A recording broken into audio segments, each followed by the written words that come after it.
Olá, amigos do Fraternidade.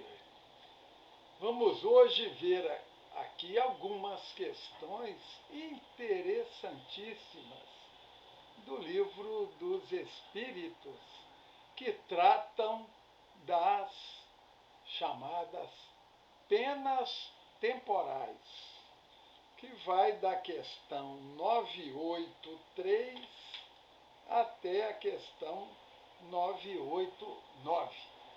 Vamos ver se a gente consegue abranger a todas elas nesse tempo. Kardec indaga, questão 983. O espírito que expia suas faltas em nova existência não experimenta sofrimentos materiais? Será então exato dizer que para a alma, depois da morte, só há sofrimentos morais?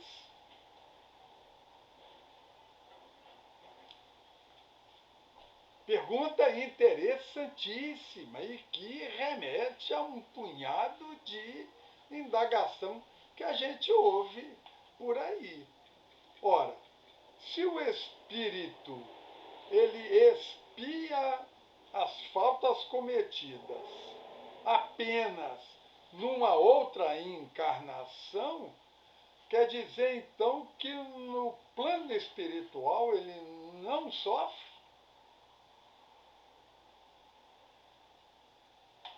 Ou, se sofre, sofre apenas, tem apenas sofrimento moral, não tem sofrimento físico, que não tem mais corpo? É uma pergunta elaboradíssima. A gente lê assim de plano e imagina que seja uma pergunta simples. Não, não é não. Ela é profunda.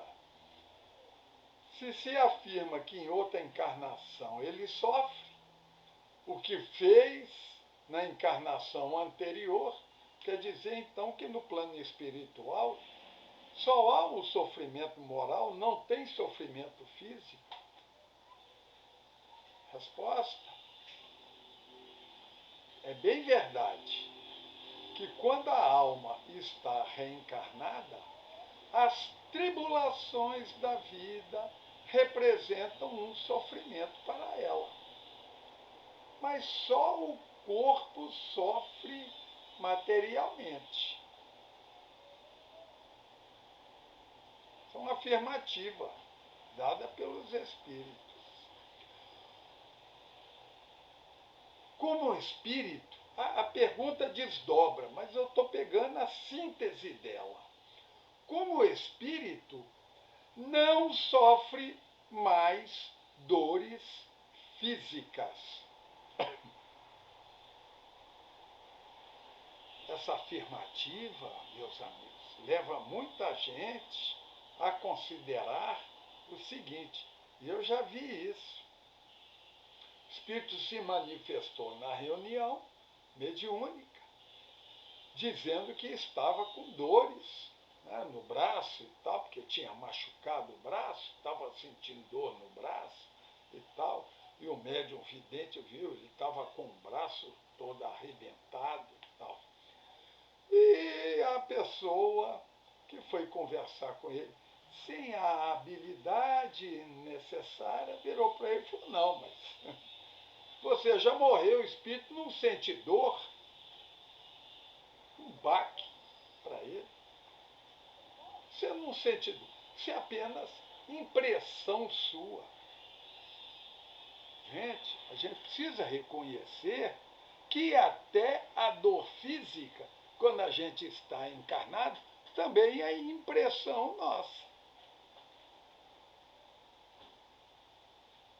Quem registra a dor é o cérebro, avisando, ó, tem alguma coisa de errado. A dor é um alerta. Você põe a mão na chapa quente, você sente a dor e tira de imediato. Ou seja, é uma proteção.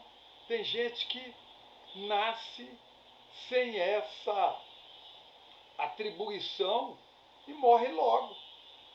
Porque anda, quebra a perna e continua andando, não sente dor, e aí vem a morte. Então a dor é um alerta do cérebro. Mas quem controla o cérebro é a mente, é o espírito. Ora, se ele diz numa reunião mediúnica que está sentindo dor, embora ele não tenha o corpo, mas ele tem o sentimento dessa dor, o sentimento moral. Por ainda estar muito materializado, ainda se considera assim, e assim, por se sentir assim, sente dor. Conheço um caso muito interessante de uma senhora que, de tanto reclamar de dor, o médico seccionou o nervo transmissor da dor. Ali naquela região que ela dizia. E ela continuou sentindo, declarando que está sentindo dor. E o médico dizia, não é possível a senhora sentir dor. Para. Mas o espírito sente. Então, muito cuidado ao dizer para o espírito, não, você já morreu, você não sente dor. Não é isso que os espíritos estão dizendo aqui. Tem gente que lê a coisa de maneira absoluta, como espírito não sente, não sofre mais dores físicas. E, portanto, espírito não sente dor.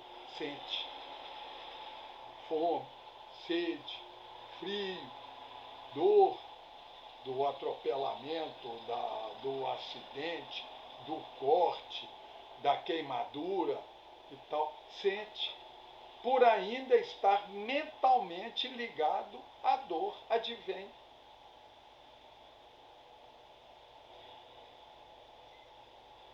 É por isso que os espíritos dizem, não sofre mais dores físicas, embora esteja sujeito, conforme as faltas que cometeu, entenda, conforme a densidade do seu perispírito, a dores morais mais agudas.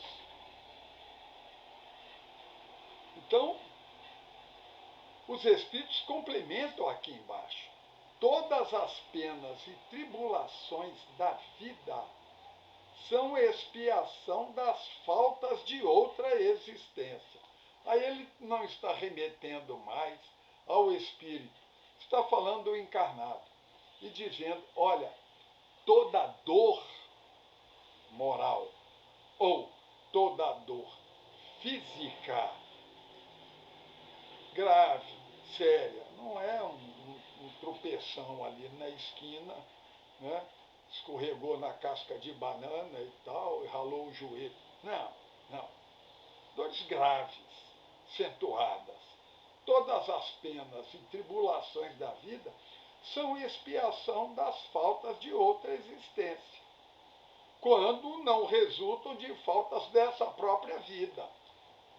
E a gente poderia, envolvendo outras questões que ele indica aqui, veja a questão 983, que você descobre lá. Há também as tribulações da vida. Nós estamos num mundo de expiação e prova. Começando a namorar um mundo de regeneração, mas ainda expiação e prova. E, portanto, todos nós estamos sujeitos às condições impostas pelo nível evolutivo do planeta, que corresponde ao nosso nível evolutivo. Então, as dores normais de, se alimentou demais, né?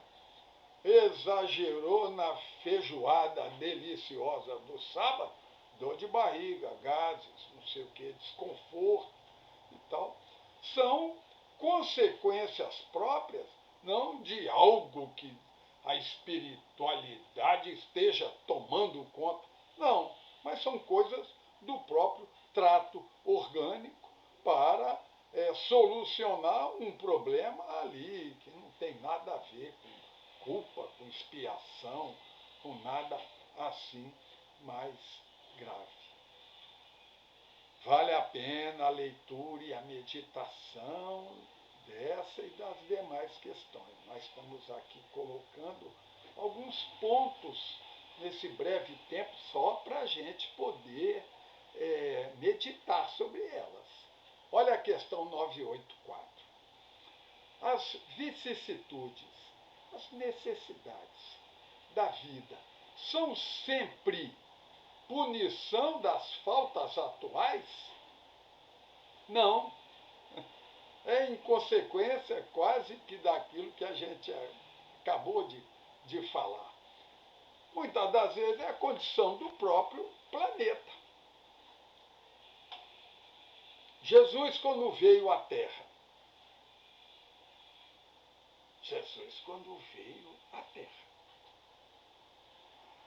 ele tinha que ser morto? Estava na programação dele morrer? Claro que não. Claro que não. Mas a possibilidade dele vir a ser morto era altíssima. Era.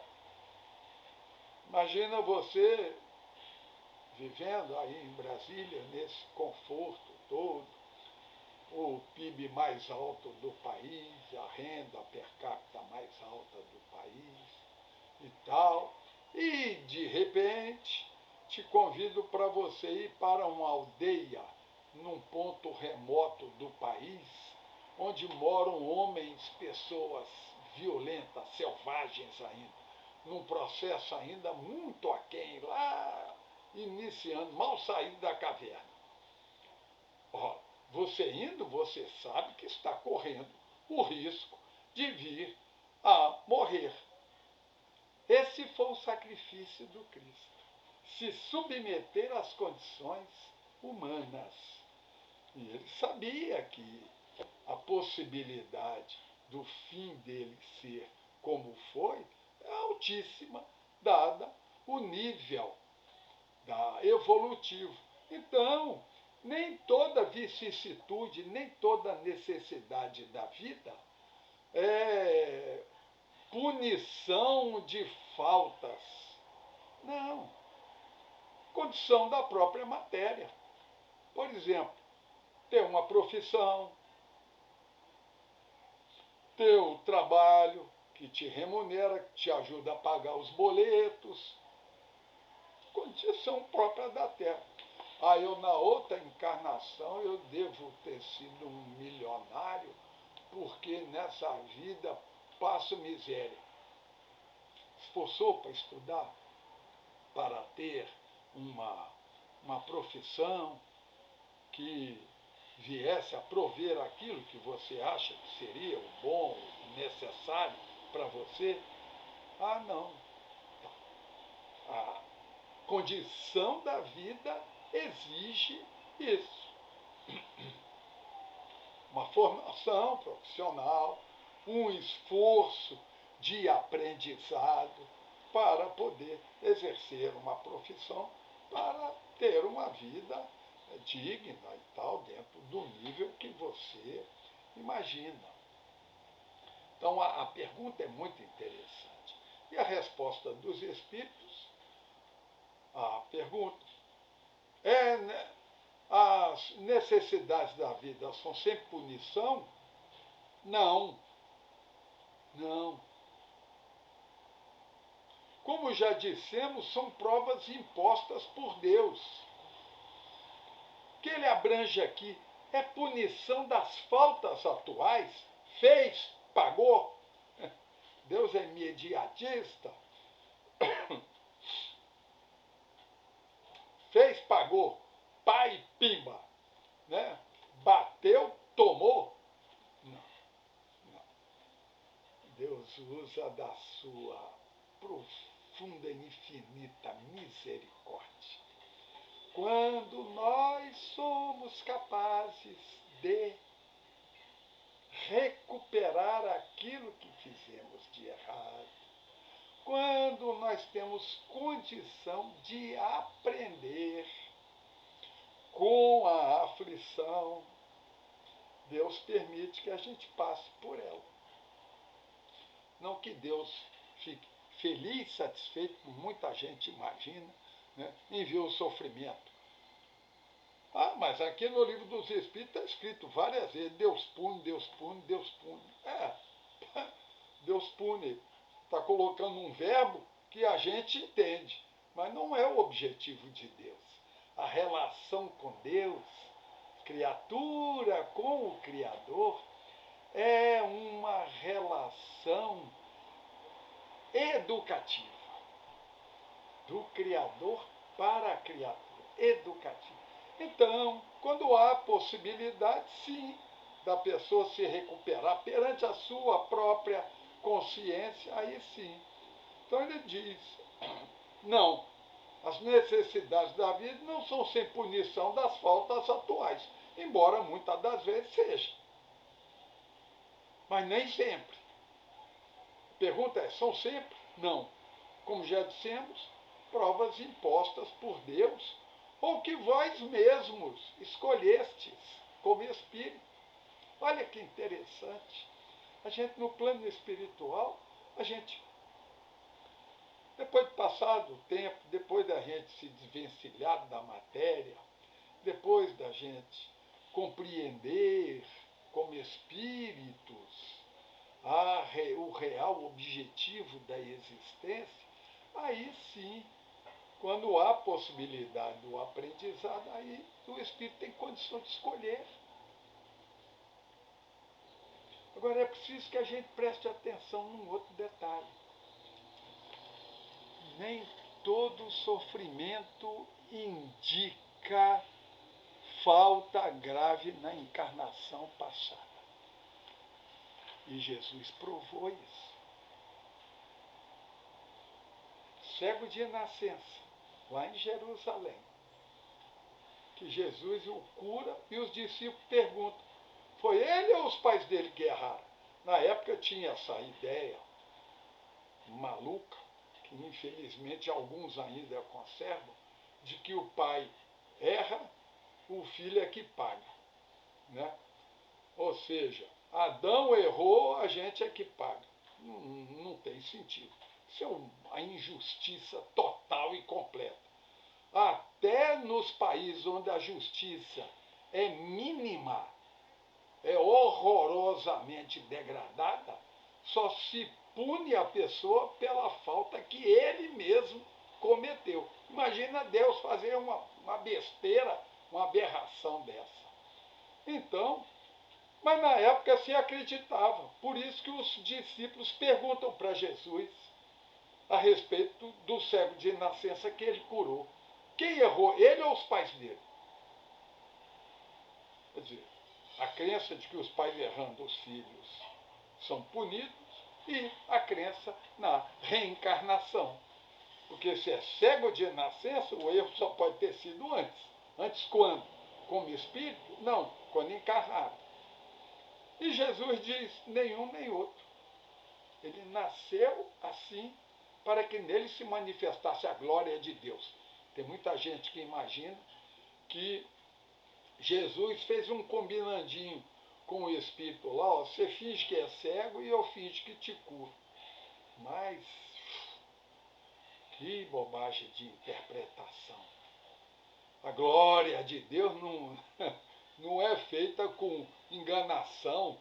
É para que nele, ele evolua. Olha só, o sofrimento como trampolim para a evolução. Ou seja, nem toda vicissitude, nem toda falta, nem todo problema enfrentado significa expiação, punição de erro do passado.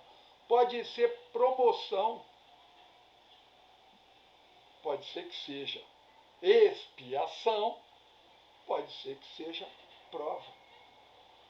Expiação, correção do passado.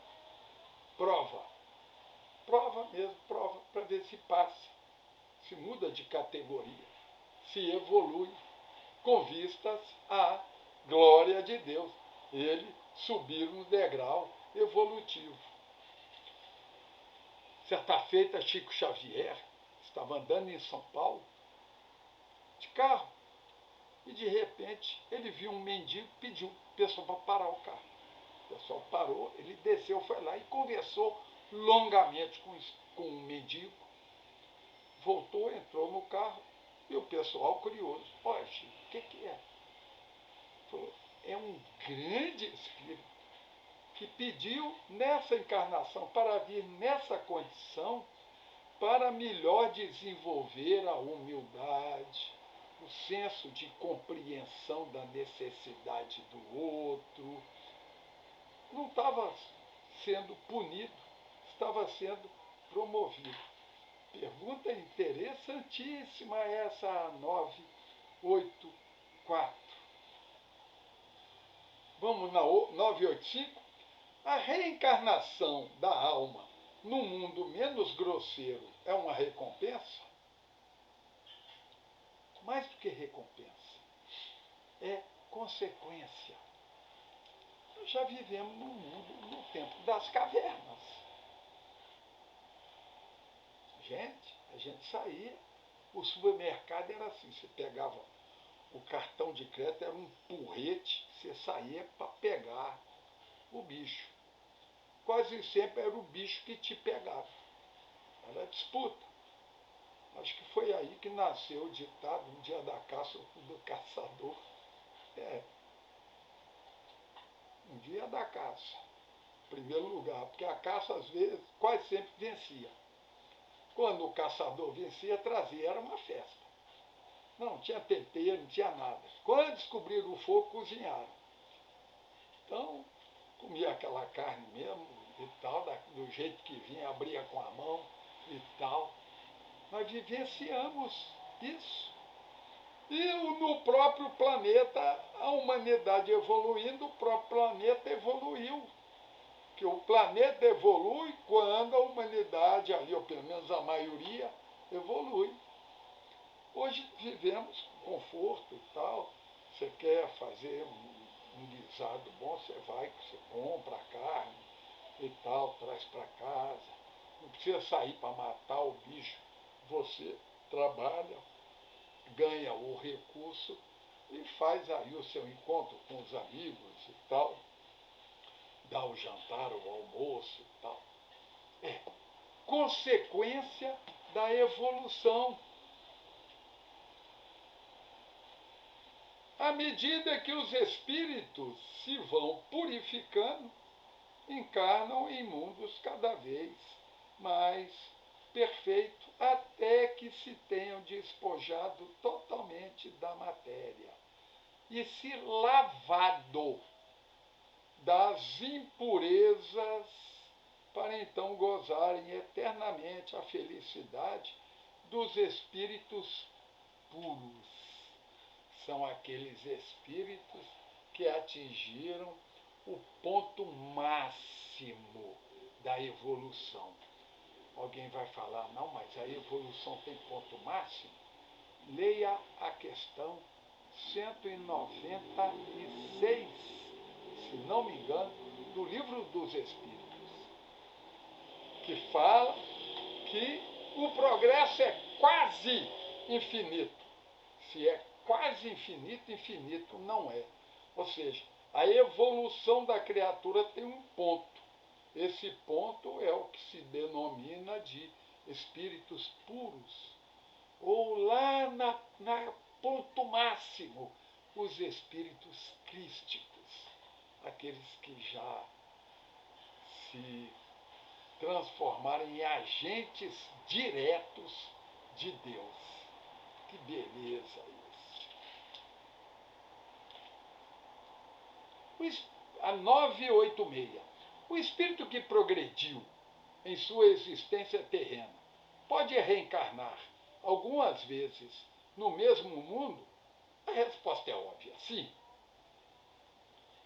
Caso não tenha ainda concluído a sua missão. Ai, que beleza! Nós somos, lembrando uma música que a gente cantava muito na mocidade, somos viajores do universo. estamos transitando pelos planetas. Em cada um a gente vem adequado ao nosso nível evolutivo para não nos ferir. O nosso modo de ser, Deus respeita. É por isso que os espíritos que não acompanham a evolução do planeta são levados aos planetas que estão compatíveis com o nível deles. Punição de Deus? Não. Adequação de Deus ao meio. Bode tem que viver com bode. Cabra tem que viver com cabra, com ovelha. Tem um ditado lá no Rio, cada um no seu quadrado, cada um com o seu. Vocês já viram sambista em ópera, como é que ele fica desconfortável? Então Deus respeita. O nível evolutivo dele é esse. Não dá para ficar nesse planeta, ele fica naquele. Olha, ele já cumpriu uma missão nesse planeta com Bezerra de Menezes, que foi convidado a ir para outros planetas, e ele pediu a Jesus para continuar aqui com a gente, dando apoio, ajudando a todos nós.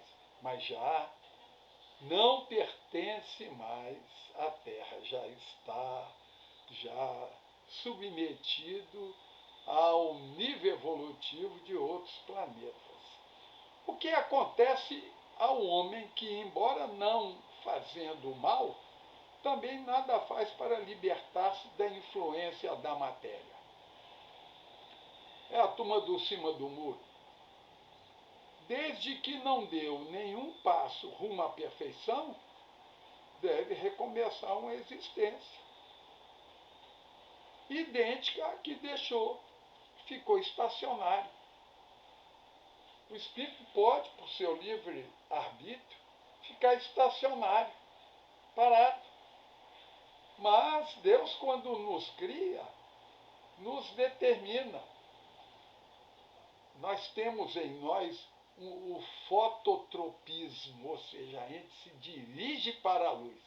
Mas assim como os vegetais, igualzinho, a gente se dirige para a luz. Mas o ser humano dotado do seu livre arbítrio, ele pode ficar estacionário. Não regride, mas fica estacionário. E estacionado, estando, recomeça a existência, aquela que ele nada fez, ficou perdida. É preciso que recomece a sua caminhada evolutiva. E encerrando aqui, meus amigos, a 988, há pessoas cuja vida transcorre em perfeita calma. Estão livres de preocupações. Essa existência feliz é uma prova de que nada tem a expiar de existência anterior. Os espíritos respondem com uma pergunta. Eu adoro isso. Conheces muitas dessas pessoas? Se acreditas que sim, tu te enganas. Hoje a gente vive a fantasia da felicidade, né? O sujeito está numa situação horrorosa, mas ele se posta na praia ao lado de uma linda bandeja de um camarão imperial e tal, numa praia belíssima, um sorriso e tal, né? Mas a situação é outra. Então há pessoas que douram a pílula, ou seja, a felicidade para elas consiste em causar inveja ao outro. Conheces bem essas pessoas? Efetivamente são felizes? A gente não sabe. Não tem meio da gente mergulhar ainda no mundo íntimo das pessoas para termos a perfeita noção do turbilhão que às vezes passa ali com ela. Conheces bem? Sabei também que cada um terá de prestar contas da inutilidade voluntária da sua existência. Se estão em perfeita calma e que não precisam fazer nada, muitas das vezes a pessoa nasce num meio muito abastado, ou seja, ele está naquela existência, é necessário para ela não ter a obrigação do ganha-pão, porque o rendimento da família já é suficiente. Mas ele está livre de todo e qualquer compromisso? Não. Aumenta-se a responsabilidade de outros compromissos. A luta pela vida é um esforço que muita gente, que a grande maioria, faz. Né? A par disso, também a contribuição à sociedade, que evidentemente não se pode dar dedicação integral, porque você tem que levar o pão das crianças, o leite e tal, o trabalho. Isso é perfeitamente compreensível. E a luta pela vida é aquilo que é a necessidade da pessoa. Mas e aquele que não tem essa necessidade? Aumenta-se-lhe a responsabilidade do trabalho, de auxiliar o outro, de se abastecer culturalmente e tal, de evoluir no esforço moral e tudo mais. Meus amigos, estamos encerrando com o tempo, né, que é breve. Ficam aí esses comentários. Um abraço para todos. Um belo 2026. Se você somar os números, dá 10. Uma nota 10 para vocês neste ano aí.